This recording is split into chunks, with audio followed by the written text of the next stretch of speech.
Okay, so as I mentioned, we have a quiz this week, so make sure we can get that done by Sunday. It's a short quiz, and then the next quiz won't be for another few weeks. To prepare for the quiz, you can do the extra credit quiz game, and if you have the highest score, I'll send you the Amazon gift card via your email. So today we're gonna look at cloud for chapter 6. Pretty straightforward. This is a shorter lecture compared to all the others. So cloud technology is prevalent. I think now most companies prefer to use cloud. It is cost saving. And a lot of the times, some of the risk also is transferred depending on the agreement for the cloud service. The biggest providers, as you know, is going to be Amazon or AWS. And then you have Microsoft Azure. Google is more for application based. So we'll talk about different categories or type of cloud. So for cloud computing, basically we are leasing equipment or hardware from another company. They maintain the hardware. We don't have to purchase the servers, physical machines, and then be able to remote connect to it and put the data on it or implement infrastructure and services on it. So companies would use it for different purposes like storage, applications, and in most cases when we host infrastructure type of environment, you're gonna see for infrastructure, we would put servers on there and a lot of them are running through virtual machines. So we're gonna see some of that today. So the benefits of using cloud is vast. So I think a lot of the times it meets business objectives as far as cost savings. So to really define cloud computing, that will be any computing devices that's delivered to the customer over the larger network. So you have to connect to it. Basically, it's someone else's network that you're accessing, you're leasing their equipment. And you have to connect to it. So the challenge with cloud is we cannot get connected to cloud if our internet connection is disrupted, right? You would only be able to access cloud if you have internet connection or network connection, ultimately. So if you have a disruptive physical line to your system, to your network, you won't be able to connect. So if your backbone to your network is disrupted, so for example, right, if the fiber cables are cut physically, we won't be able to have access to cloud. So cloud computing, by definition, is any computing devices. It doesn't have to necessarily be a server system or, a more powerful computing system that would provide services. But usually we would require some form of services to lease that type of system. So it's any computing services delivered to the customer over the network. So the example for this would be your AWS, Amazon Web Services, right? That's AWS. You have Microsoft Azure. Then Google has their own version of it, not quite popular compared to the other two, would be your Google G Suite, but you guys would use this with Google Docs, right? You would use, and it's free. There are free public services, and then there are the hybrid, and then there's private services. So for Microsoft Office 365, that's proprietary for Microsoft, right? So you would have license for it, or the organization would have to purchase license for it. So depending on the tier for connectivity, the amount of service you have, also maintenance and requirement. It's like, you are leasing or renting a car or renting storage space. It's exactly like that. So your agreement is specific to the type of service, and that will quantify to the dollars that you have to pay. Any question? So when you're using your Google Suite, right, like your Google Doc, your Google Sheets, all of those things belongs to the cloud-based application that Google offers. your files are retained on their servers, right? With that, you have to accept the term of use where, because sometimes free services doesn't always mean that you have the freedom to do whatever, right? But you still have ownership of your file.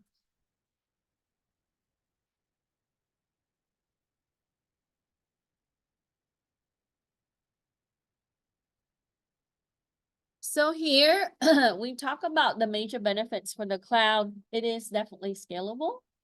It's agile, and you have the flexibility to make it shrink or grow depending on the need of your organization. So that's called elasticity and agility.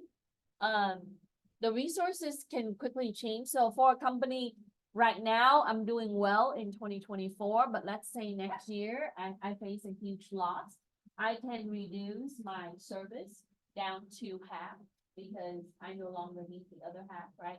They're saying that with a lot of the retail companies that are going through a lot of changes right now. So you see that those type of companies, if they acquire cloud services, they're gonna have to, it has to scale to the need of the company.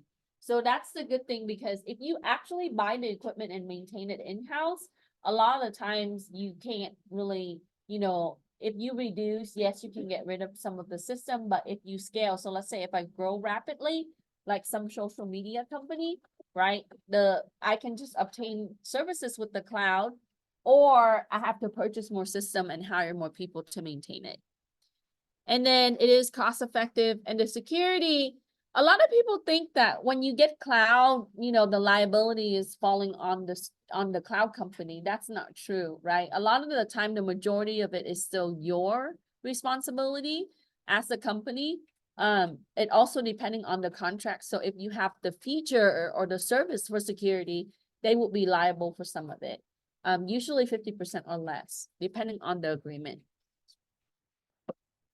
Okay, so in the next part, it talks about different models, and I think we harp about this in every class, starting from CIS1A, right? So software as a service, you would see this. So if you get into development area, you would see a lot of this.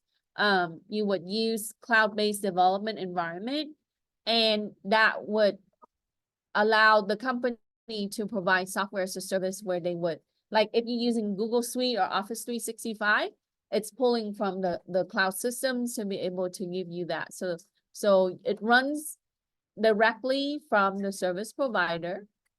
The infrastructure as a service, you see this is very common for IT. I know RCCD uses this.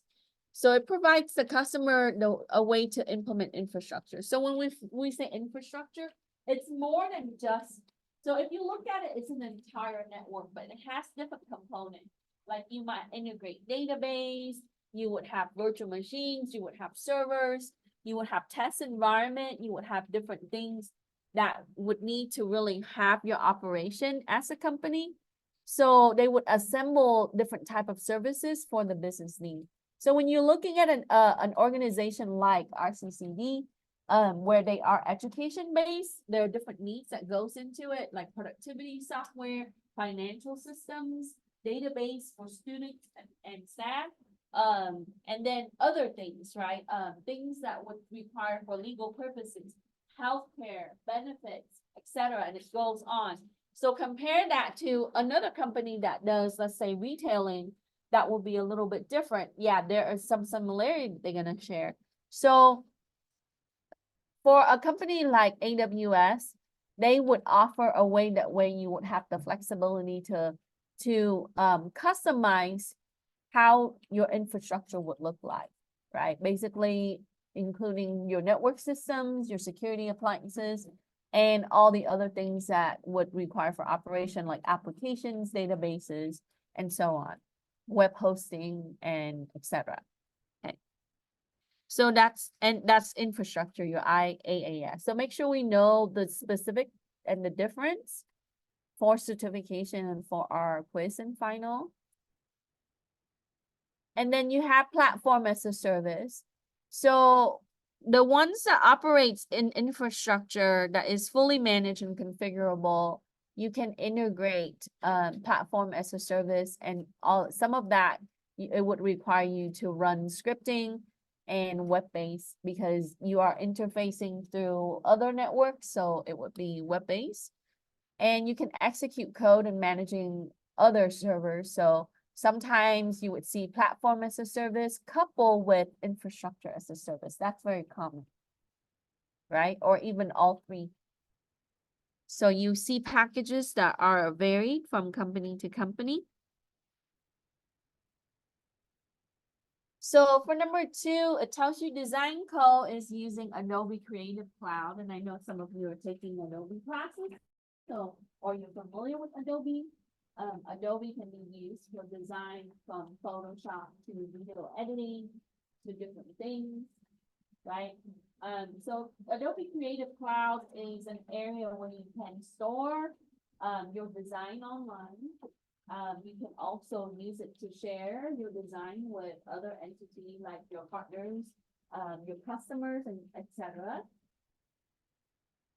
So the product could also be like videos and other things, right? So for number 2, the type of cloud service model that would be suitable for design code would be software as a service.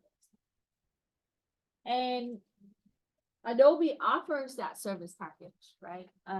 It's pay per license, so each user, and you can also manage it as, with permission control and all of that.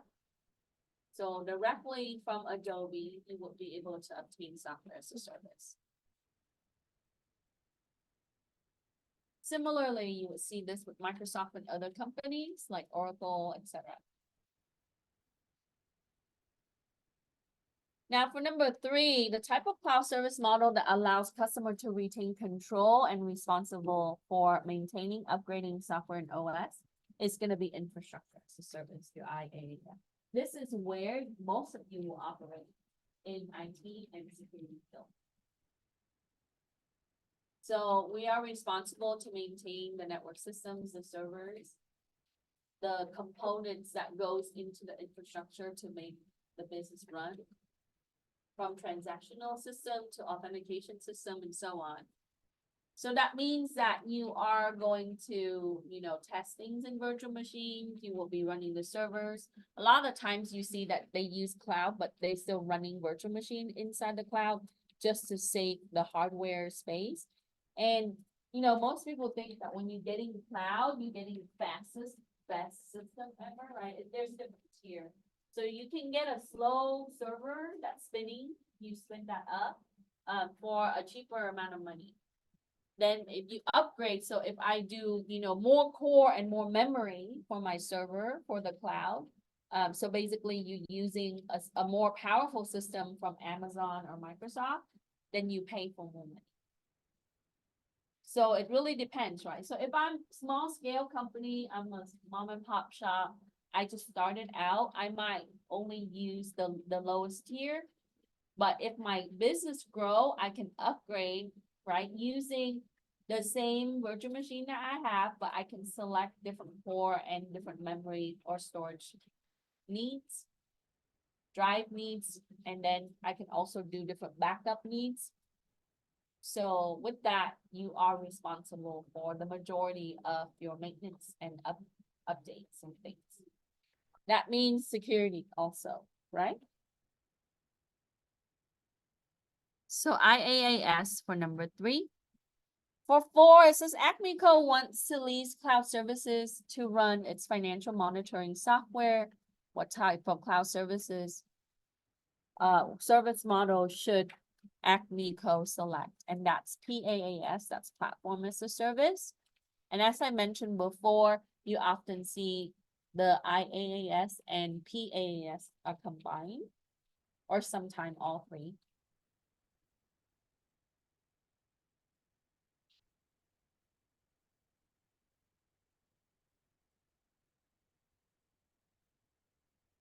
So some company, they would have in-house infrastructure. That means that, you have the server room, the backbone, all your server machines, all your appliances physically at the site.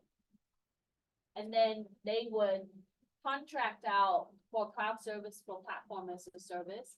So that way it is managed and control for some part through the cloud company.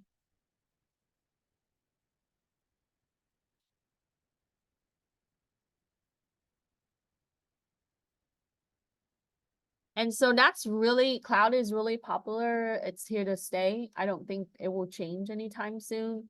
So that means that the landscape for security will evolve. I think that, you know, you will see a lot more attack base. And then there will be more emphasis with cloud in certifications and in the industry. So, you know, if you want to scale or if you want to grow with the position that you're going to be in security, you need to learn and do well with cloud. Okay.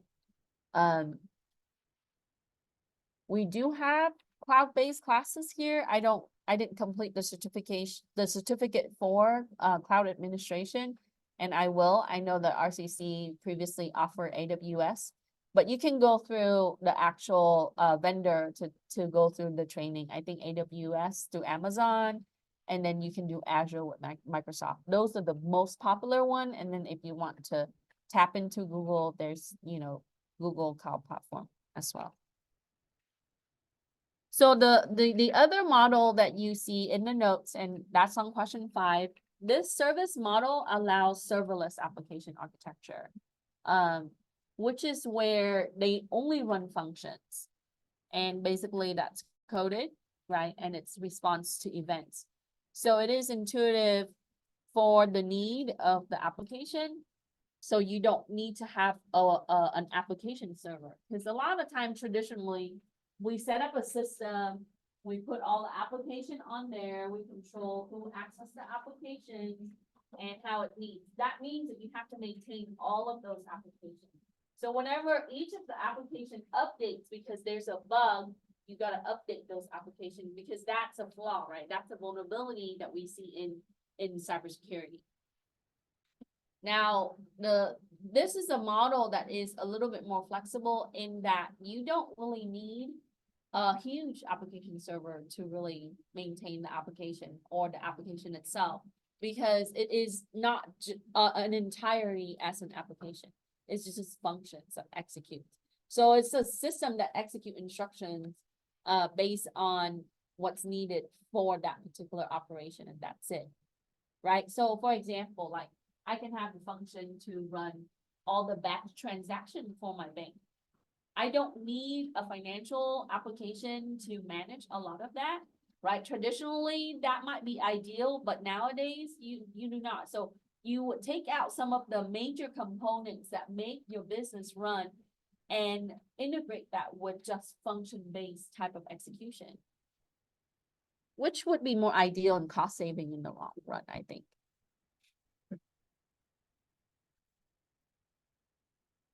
Any questions?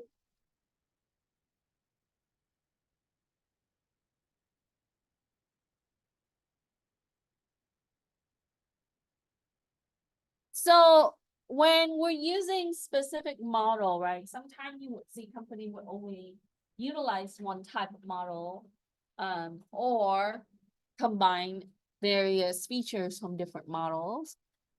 So when you deploy, if you know, we would say deploy cloud model.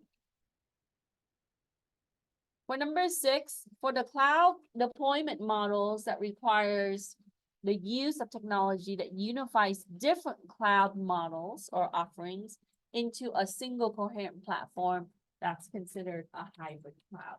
Like I said before, sometimes we'll combine things to our infrastructure based on the need, right? I don't think that you have a true, you know, form of hybrid. It's just various selection. Like I want this part from, you know, I want a little bit of the platform as a service, and then I wanted to run infrastructure as a service, and so on. So when you combine some of those, you would have a hybrid cloud.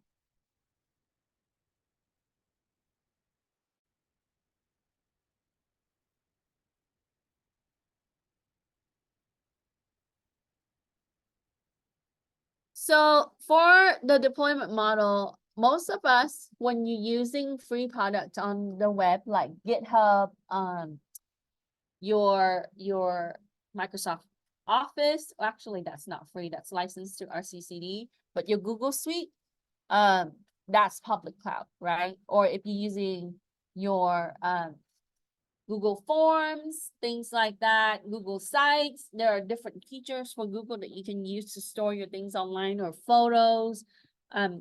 When you use that, you would see that this is gonna be the deployment as an infrastructure, so it's available to the public. So they have an infrastructure integrated, so that way you can have storage, you're right, you can have applications, you can have all of the other components that goes into an infrastructure.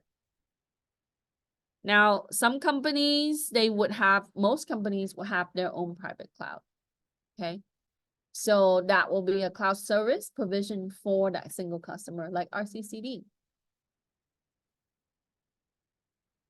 And sometimes we would have to have a tier that's gonna be scalable. So a lot of times you would pay more than what you actually use. So you do have some excess because, and then they charge you based on demands too, for regional base or outside, right?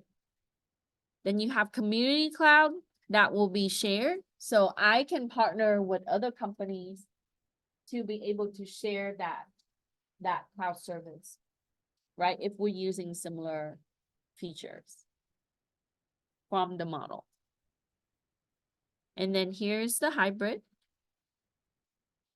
So important to note that the equipment is maintained by the service provider, but the IT people from the company and the security people must provision the hybrid cloud.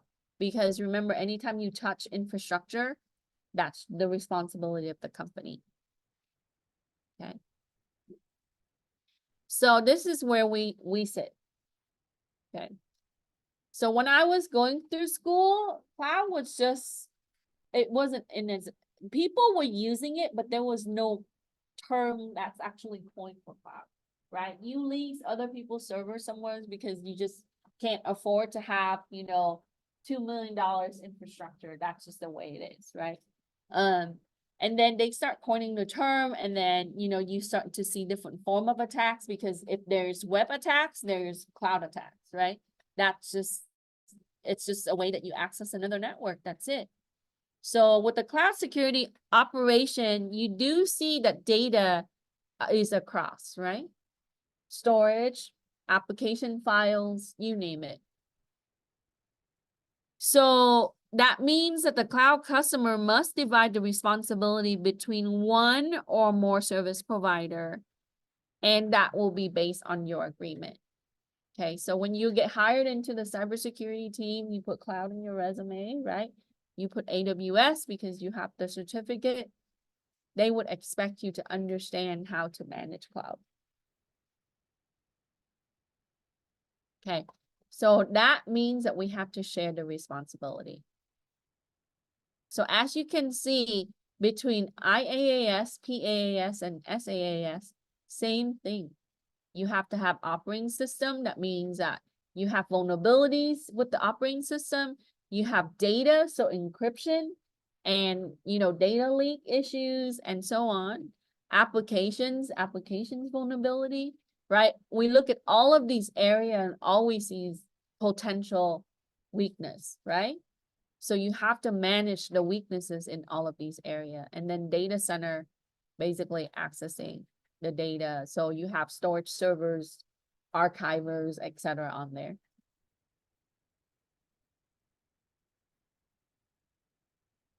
So when we look at IaaS, the majority is the customer. So your company, PaaS, the vendor, AWS, Azure, or the cloud provider. And then the SaaS is going to be shared. And they will break it down to the percentage, right? So before the contract is signed, usually it goes through the legal department for the company, and then to verify, and then the business, the financial department to verify. So what we need is a clear document that would contain the percentage, right? And then when you get security insurance, a lot of the times if you have cloud, they look at that too, right? Which responsibility will the company hold, and then what will be the service provider. Because if there's a breach or data loss, right, when we quantify the loss and we bill the insurance company, they're gonna have to look at like who's not doing their job. Okay, and so if you're responsible for securing your data, and if there's a lack of it, they will not pay, right? Just like how it's your fault when you hit someone with your car, they would say, oh, it's your fault, we're not gonna pay. We're only gonna pay a small percentage to, you know, get your bumper fixed, but your medical condition will not pay, right? So, and it's expensive insurance now for security. Okay, so for 7, it asks you what type of operating environment required cloud customers to divide responsibility between one or more service provider and the customer's own cybersecurity team. That is known as a shared responsibility model. And that is under which one? Yeah. So if you look at the picture that I provided in the notes, you should be able to see that information.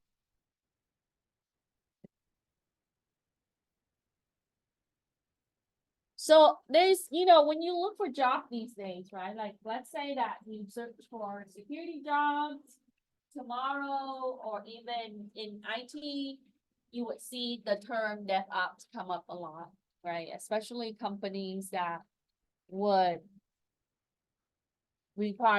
have cloud or even in-house infrastructure. So DevOps approach unifies the process between development and operation. That means that you have a team of developer that would be able to update or write new applications, programs, web applications, and they would use agile approach. So in development, I think some of you probably have learned this or heard about it. There's different approach in how we would build out applications. Traditionally, companies would build an application and then test it at the end, right? That's what you're taught in school, is to write your program and then test your program, right? If it doesn't work, then we go back and fix it, right? So they would beta it after the program is complete. They would give it to test users and then, you know, get the feedback, go back, fix it again, and that can take a long time, because if it takes 6 months to build the application, it might take a few months to test, and then coming back, so that would be about a year to really rewrite the next version of the program, the updates, fix the bugs, etc. Add the features, all the necessary tools, and so on.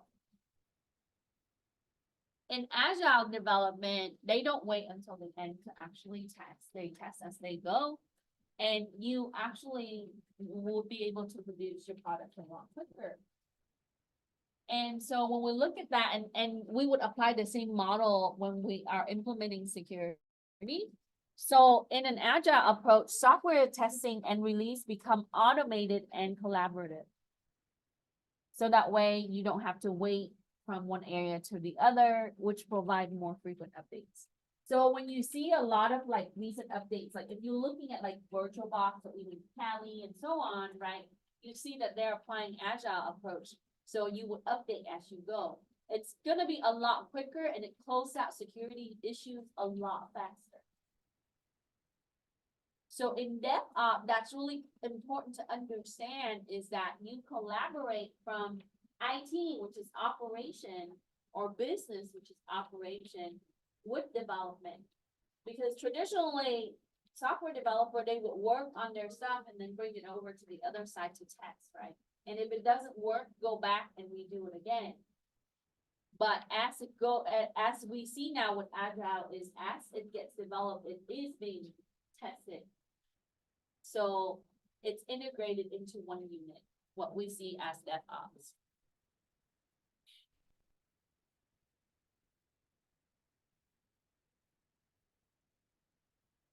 So DevOps approach is here. And then for the automating process, you would see the infrastructure as code, your IAC. This allows you to manage and deprovision infrastructure. So when we say deprovision is, you know, if we don't want to use a certain service anymore, right? So everything is now generated as scripts. So this is why I keep telling all the security students, it's really, really important to understand at least the basic programming aspect. Learn Python, learn JavaScript, right? So because scripting is important, at least C++. So the advantage of this is you can reuse your code because for automation, right? We can use it for just save time and reduce workload overall, increase speed. And then the computer doesn't make an error, right? The error is the human. So if we set up the script that's automated, it's going to execute that as we instruct it to do. So it reduces configuration error, because if you manually configure, you might configure something and the next person might have forgot to check or uncheck or enable or disable something. And that can present problem. It can present downtime. It can present, security issues. So having a common templates and leveraging from that is beneficial. And then this is, so when I teach Python for the upper classes, like the 30C, 30D, 30E, API is so essential. And in security, a lot of the security tools you can integrate with API, like Burp Suite, Nmap, Wireshark, right? You name it, they have API for it. Even web-based, Shodan, right? So if you're doing ethical hacking, right? If you already have your script, you can integrate your script with the API for that tool. So in cloud technology, you can do the same. You can have a program that would interact for web-based services, and that will be a programmable component. So you can edit your web server address, your target address, etc., whatever, right? For security and API, this is important. You got to maintain your authorized keys, because sometimes that is hard coded into the script. So if that gets leaked, right, your application and everything falls. So that's a problem. So here is my recommendation. Make sure that you limit access to API keys, because when you're using an API key, one program that needs to talk to another program securely, it needs to negotiate communication through the key. It's kind of like passcodes, right? It gotta make sure that the keys are allowed. And so you want to share that keys to the few individuals, not the larger groups. You should use different keys with different users, because we want to log everything. And we want to control the application and the services that they use. So we want to make sure that the user rights or the associated rights are assigned, because API keys are objects still, right, to the subject, the users. You don't want to send this in clear plain text. So make sure that all the transmission for API keys must be encrypted. Okay, that's an auditing issue for some compliance requirement, right? Password and keys. Ensure that the keys are removed from the code on the public server. You'll be surprised that, right, when things get audited, sometimes that comes up. So you can add those bullet points to number 9, or you can summarize it. We talked about how we would control keys, making sure that we assign privilege.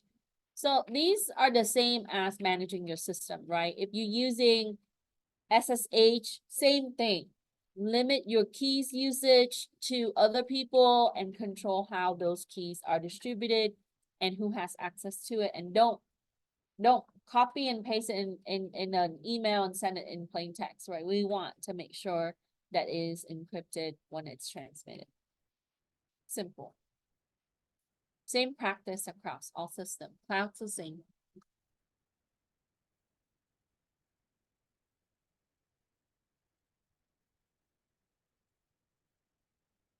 So as an analyst, why do you need to monitor cloud? Okay. Because cloud consists of systems, right? Your servers, your systems that are communicating, your data that's being sent. So you can use the monitoring data, right, to analyze and check to see if there are violation of policy, there are incidents like breach or data leak. You can use it to troubleshoot specific tools. So if you have logs that shows that certain failed response in system or application, we can use it to determine and then use the tools to fix the problem. And then you can predict, and this is where statistic comes in handy, right? Predict potential issues that could be caused. So based on current and historical data, so over time, you can obtain the data manually, or a lot of the system would have monitoring type of statistic for you. And you would use that to analyze and say, okay, we have a problem here, or we might have a problem in a year or two. Sometimes could be hardware or software related. And the same thing with security, right? You want to look at what's current now and potentially what could be happening, because you want to operate in the preventative mindset.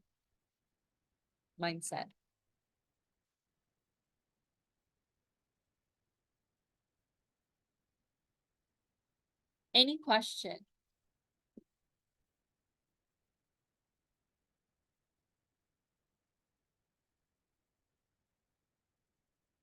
So there are security tools for cloud, and I pulled the open source one for you here. Sometimes though, you gotta check, right? They might be open source now or previously, and then they go proprietary and they remove some of the feature. Same thing with Burp Suite, right? They were completely open source, and then when they got really popular, they have to monetize and making sure that they can pay the employees, so they eventually, you know, their proprietary version of the features are different. So you have the Scout Suite. This is open source multi-cloud security auditing tool. This is a really good tool to audit to see if there's policy violation, and it has templates. So it enables security posture assessment of cloud environment.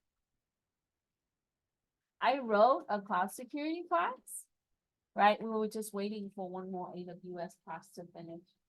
I haven't had time to do that for like over 3+ years. So, so once that certificate comes through, you can always come back and get it. Not a lot of institutions offer cloud administration certificate, and I try to make it well-rounded. So you learn Azure and AWS, not just AWS, right? And then you have Cloud Plus and cloud security.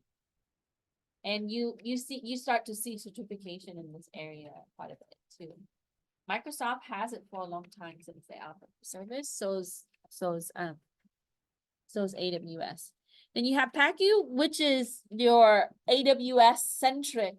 So this allows you to look at AWS exploitation, and it's designed with offensive security testing. So it's great for ethical hacking for AWS. Right? And then Prowler, also AWS and Azure. And this is good for analysis, assessment, audit, incident response, monitoring, forensic, and hardening.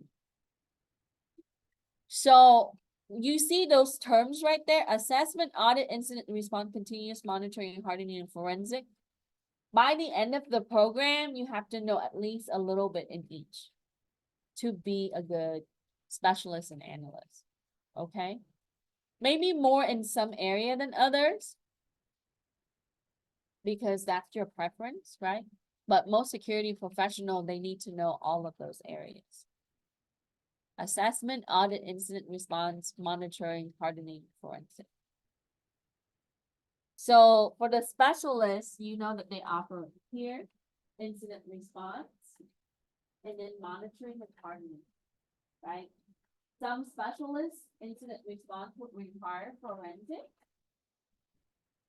Okay, but the analyst, right, assessment, audit, but you have to know the other area to really interpret data and understand. Right? So sometimes you have to perform a little bit of risk assessment or vulnerability assessment and be able to interpret it. So if we don't know some of the areas that I've just pointed out, we need to go back and look at the classes that we took. By this point, you should have a good understanding of it from 27, even some in 25. And then if you took 27A or 27B, it will hit the other areas.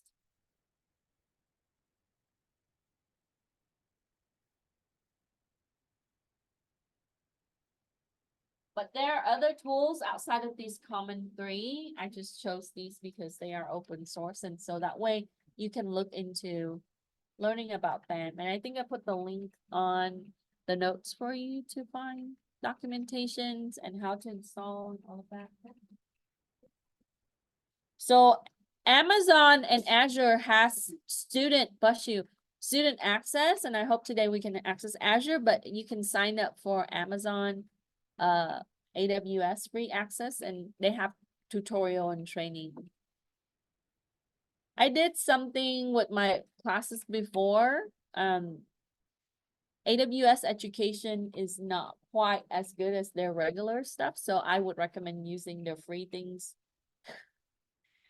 You know, they give you $100 free credit, but you do have to put a credit card in for AWS to sign up with the free account. I think they do have a student side where it's free without credit card. And then after that, if you want to use more, you can add credits to it.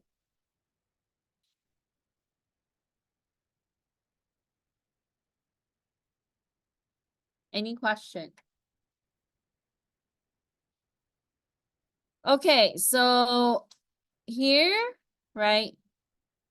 So some of the things I want to point out for us. You need to really look at specific risks for the cloud. And, you know, we can't lump it all up into saying it's just cloud, right? Different areas of cloud. But remember, it is a network and simply that. People gets overwhelmed when we say cloud. Yeah, there are some integrated software tools that are slightly different, but it is ultimately a network. Make sure that the storage is protected. It is high risk. For the cloud environment, you still have to implement firewall control, especially for your storage. That's where your data sits and all the other stuff, right? And then make sure that we detect and mitigate cloud risk. We don't really have to deal with the physical aspect of it too much, but we do need to do the logical security control. So here are your tools. I didn't mention the other ones, but as you can see, right, there's Bloodhound. Some are used in PowerShell. So that's good to know, good to learn how to use PowerShell. Some are specific for certain vendor like Azure, AWS. They have one called Dumpster Diver, right? Like the physical dumpster diving, it's looking for things that are being disposed because when you delete things, they don't go away, right? So share keys, SSH keys, passwords, things like that. So these are good to kind of learn. So I put down some link for you to check out. So when you have time during spring break or when you're bored at home. So let's talk about the brokers. So your cloud access security brokers are just application or tools, software tools that would be in between, right? The cloud and the user, the customer and the service provider. So your cloud users and the service provider, you would have the CASBS. So for security, we can integrate security control in this area by looking at what the user is doing and then making sure that they are following the rules. There are multiple type of the security broker for the cloud. There's inline, where you actually have a physical and logical presence in the path of the service. So the hardware appliance is connected and it's gonna be routed through that. So think of it like a screening system for that particular segment of the network where you lease the cloud. So you have to add in the appliance. And you also need to configure the network and the endpoint devices. So it filters through the inline, and then it's gonna see all the requests. So when you need to look at, whether when you do an audit, you pull logs or data from the inline CASB. Okay. Now you can integrate it with the software, which is your API based. Should be a T here. And it does not directly interact with the user, but it's only looking at the provider side. So like AWS or Azure, and it uses an API. It doesn't require user configuration. And if the policies are set, it's just gonna deny, right? Whatever that's set. And you are limited to monitoring the user activity. So when you're using the API, you cannot see much on the user side, but you would see a lot more on the cloud side, the service provider side.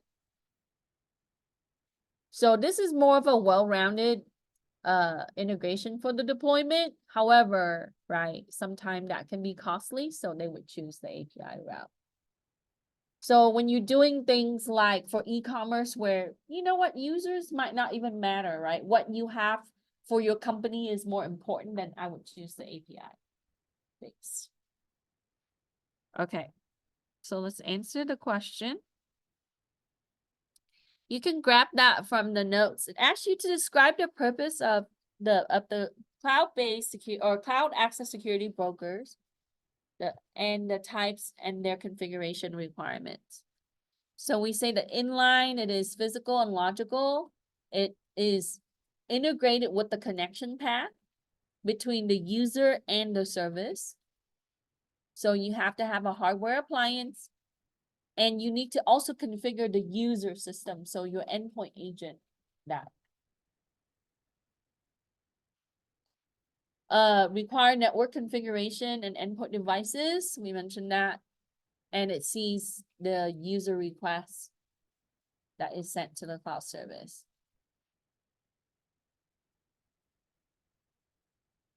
So something like Google own cloud environment, right? Like if you're using G Suite, they actually see everything but they integrate the API because of what? They're not gonna have access to your computer, right? So it is application based only, so API based broker. So now I think that most of you grew up with with cloud. So you see all the products and all the technology that's already integrated. So you can see the two difference in the brokers. So API based does not require configuration. It just deny based on the rules that are set. So if it violates policy, it's just gonna block. And then you cannot monitor. You can to a certain extent, but not so much in the detail because you don't have access to their endpoint devices. So that will be good for like web-based type of companies that don't really interact with the user that way. But if for a company like this, like RCCD, where their staff, get a laptop to bring home to do some work remotely, then I would do the inline CASB. Okay. So I can integrate that physically and be able to check because I can configure their laptop before they check out their laptop. And then all the systems here, all the systems at the district and each of the colleges, it is configurable through the IT department. You guys don't forget to apply for that scholarship or the scholarships I posted. I know CSUSB had been doing some info session for their scholarship, so if you're planning to transfer, make sure you tap into.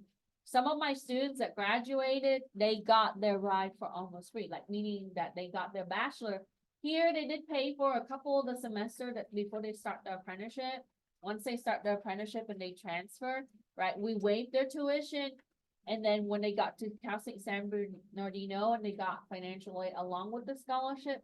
So, you know, they basically, if you're looking at like 2 or 3 more years, that could go up to about $27,000. So that could save you some money, right? Rarely that you see any bachelor degree is below 20, 30, 50, $100,000, right? If you look at some of the university, it's at least $100,000 and up.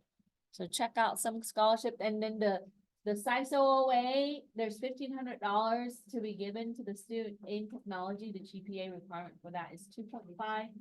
Right, you just gotta fill out the application, put in your statement, so hopefully you'll be able to tap into that.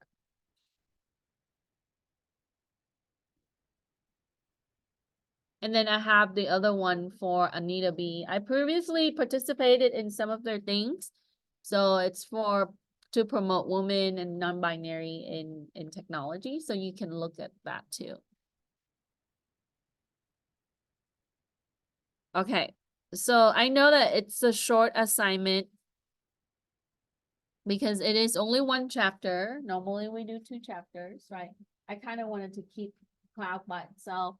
And then we will work on our lab. So I know it's a rainy night, right? So as soon as you finish with the lab, you're welcome to head home and drive slowly, right? But I'm here until the class ends, which is 8:50. So let me stop recording. I'll give you a little break